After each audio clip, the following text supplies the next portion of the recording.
No, just kidding. Today we will be actually, and by the way, welcome back to Coaster Shake.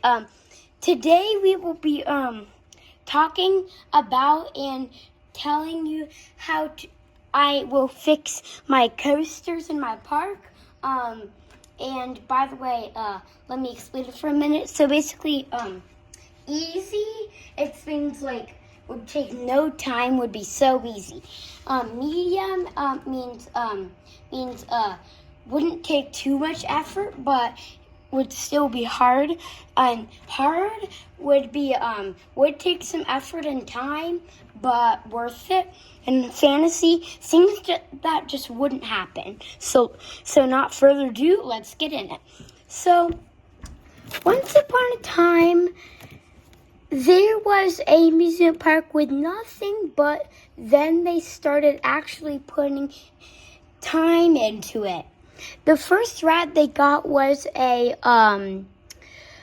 Mock Rides multi-launch coaster. It had 2 launches. The fastest one was the first one, reaching speeds up to 36 miles per hour. The second launch reaches speeds up to 30 miles per hour. And then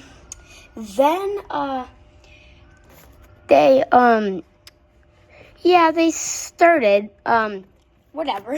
I don't know what I was saying there, but then this happened, and they started getting the park more settled because I feel like there's a lot of gangs in this park, and that's something that they could have fixed that they didn't fix. But there's a lot of corruption during the opening month, and then they got another roller coaster. The reason they got another roller coaster is because everyone thought Manta was way too not intense, so they got a new coaster from B&M. It would be a dive coaster. It would have a 100-foot drop, 5 inversions, a very underwhelming finale, and it would be called Emperor. And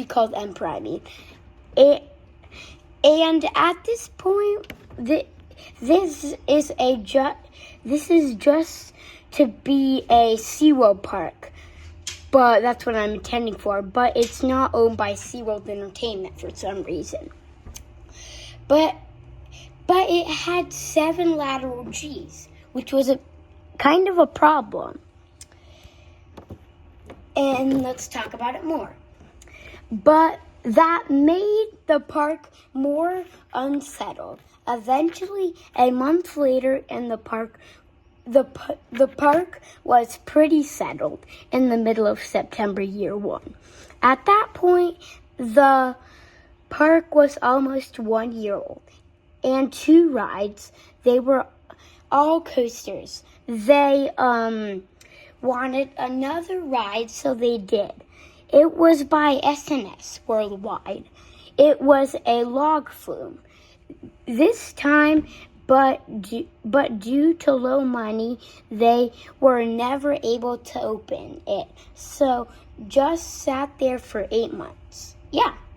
And nothing happened. At this point, the park was a year and a half old.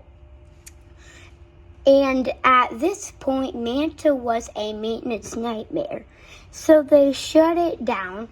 They made the first launch 4 miles per hour faster, and they made the second launch 8 miles per hour faster. And 5 months later, they reopened Manta, but no one rode it. And more of no one would ride it. So 3 months later, it hit official closure time. And at this point, the park was 2 years old. Well, that is kind of sad, but whatever. 7 months later, Manta got demolished. in a place for a new ride. It would have to be cheaper because they did use like $2,000 from Manta to pay out the loans. But the next ride would probably cost like $10,000, so it would have to be something like $6,000 or whatever. I don't know what I'm saying actually.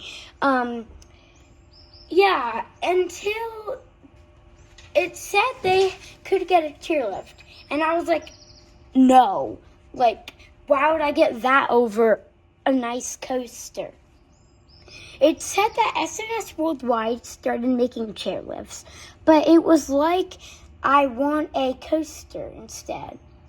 So I got a coaster, only 1 minute long, though it was 500 feet shorter than Manta. It would be called Manta again.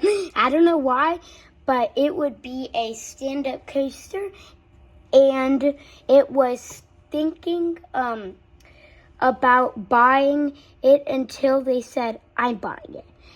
And at that point, the park was about to hit its 3rd year of operation, and they got the stand-up coaster. Yep. And the stand-up coaster had 4 inversions. It was crazy. Corruption. It started coming back on the opening day, and this kind of for the 3rd anniversary of the park.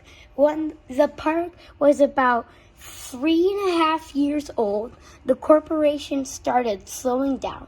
About 4 months later, after Manta, the new stand-up coaster, they got opened. And by the way, it got shot by a bullet, so that delayed the opening of the stand-up coaster. And now let's get into what I call now we're going to start ranking the coasters. In last place, by the way, the first Manta coaster, the Mock Rides Multi-Launch, was made by Mock Rides, and Emperor was made by B&M, and the new stand-up coaster replacing Manta that was called Manta was made by B&M too. So 2 B&Ms, 1 Mock Ride, and let's start ranking. And number 3, the worst ride in the park, we have Manta. I mean, like, I know I'm kind of underrating it, but literally, like, it's not that good. It's just not that good. And it's, like, I don't know why. I just feel like that. And to fix it, I think they should fix the launch. They should,